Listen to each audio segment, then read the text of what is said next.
Cancer किसी कोशिका के असामान्य तरीके से बढ़ने की बीमारी है। आमतौर पर हमारे शरीर की कोशिकाएं नियंत्रित तरीके से बढ़ती हैं और विभाजित होती हैं। जब सामान्य कोशिकाओं को नुकसान पहुंचता है या कोशिकाएं पुरानी हो जाती हैं, तो वे मर जाती हैं और उनकी जगह स्वस्थ कोशिकाएं ले लेती हैं। कैंसर में कोशिका के विकास को नियंत्रित करने वाले संकेत ठीक से काम नहीं करते हैं। कैंसर की कोशिकाएं बढ़ती रहती हैं और जब उन्हें रुकना चाहिए तो कई गुना बढ़ जाती हैं। दूसरे शब्दों में कहें तो कैंसर कोशिकाएं स्वस्थ कोशिकाओं वाले नियमों का पालन नहीं करती हैं। हर एक कोशिका ऐसे जीन्स से नियंत्रित होती है जो कोशिकाओं को निर्देश देते हैं कि उन्हें कैसे काम करना है, कब बढ़ना और कब विभाजित होना है। कैंसर शरीर की अपनी कैंसर शब्द का इस्तेमाल आमतौर पर उस सेल या टिश्यू के लिए किया जाता है जहां यह शुरू होता है।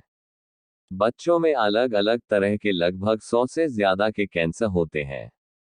कोशिकाएं माइक्रोस्कोप में कैसे दिखती हैं और कोशिकाओं की आणविक और आनुवंशिक विशेषताएं कैंसर के विशिष्ट प्रकार को निर्धारित करने में मदद करने के लिए जानकारी देती हैं। ही कोशिकाओं से विकसित होता है। किसी एक कोशिका के जीन के भीतर आने वाले बदलाव के साथ ही इसकी शुरुआत होती है। आनुवंशिक बदलाव या म्यूटेशन कोशिका में आने वाली तब्दीली या हेरफेर किसी कोशिका के सामान्य कार्य में हस्तक्षेप कर सकते हैं। ज्यादातर तब्दीलियां नुकसान नहीं पहुंचाती हैं, लेकिन कभी कभी ये कोशिका के विकास को नियंत्रित करने में अड़चन पैदा कर देती हैं।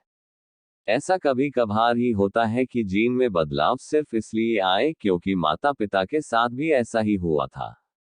ज्यादातर हेरफेर अनायास होते हैं, वह भी तब जब कोशिकाएं अलग अलग हिस्सों में बढ़ती हैं। इतना ही नहीं, ये फेर बदल गलती से होते हैं और अचानक होते हैं। बड़ों को होने वाले कैंसर के उलट, बच्चों को होने वाले कैंसर की वजह जिंदगी जीने के तौर तरीके या पर्यावरण नहीं होते हैं, बल्कि बच्चों को होने वाले कैंसर के ज्यादातर मामले जीन में आने वाली तब्दीली का नतीजा होते हैं, जो कि इत्तेफाक से होता कई कैंसर कोशिकाओं के ढेर या गुच्छे बना लेते हैं, जिससे एक ठोस गांठ बन जाती है। दूसरे कैंसर जैसे ल्यूकेमिया खून के जरिए शरीर के बाकी हिस्सों में फैलते हैं और एक जगह इकट्ठे नहीं होते हैं। जैसे ही ठोस गांठ बढ़ती है, कुछ कोशिकाएं शरीर के दूसरे हिस्सों में चली जाती हैं। इस प्रक्रिया को मेटास्टेसिस कहते हैं। ऐसा भी हो सकता है कि कैंसर सीधे आसपास के शरीर में फैल जाए। वह स्थान जहां कैंसर सबसे पहले शुरू होता है, उसे प्राइमरी ट्यूमर कहा जाता है। मेटास्टेसिस कैंसर का नाम प्राइमरी ट्यूमर से लिया जाता है। उदाहरण के लिए, ओस्टियोसार्कोमा जो कि हड्डी में शुरू होकर फेफड़ों में फैल गया को मेटास्टेसिस ओस्टियोसार्कोमा बोला जाता है, न कि फेफड़ों का कैंसर। कैंसर कोशिकाओं में अक्सर ऐसे लक्षण होते हैं जिनसे उनके बढ़ने की संभावना बढ़ती है। कोशिकाएं सामान्य कोशिकाओं की तुलना में अधिक तेजी से विभाजित हो सकती हैं, या जब उन्हें विभाजन रोकना होता है, तब भी वे विभाजित होना बंद नहीं करती हैं। कुछ कैंसर कोशिकाएं नए जीन म्यूटेशन विकसित करना जारी रखती हैं, जिससे वे तेजी से बढ़ सकती हैं।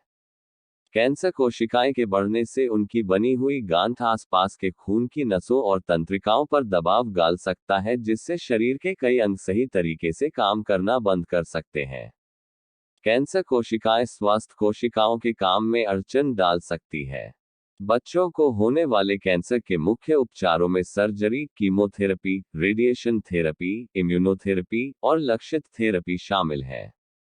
कैंसर के लिए कौन सा उपचार इस्तेमाल करना चाहिए या कौन से उपचारों का मेल करना चाहिए, यह कई बातों से तय होता है।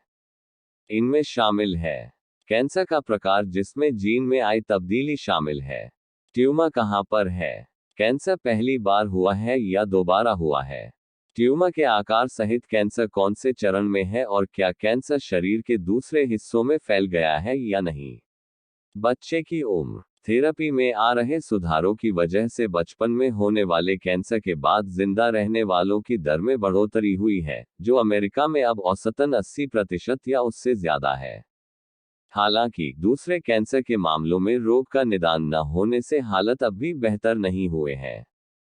वैज्ञानिक कैंसर की आनुवंशिक वजहों और कैंसर कोशिकाओं के खास लक्षणों के बारे में ज्यादा जानने की कोशिश में जुटे हैं। ये खोजें बच्चों को होने वाले कैंसर के निदान और उसके उपचार को बेहतर बनाएंगी।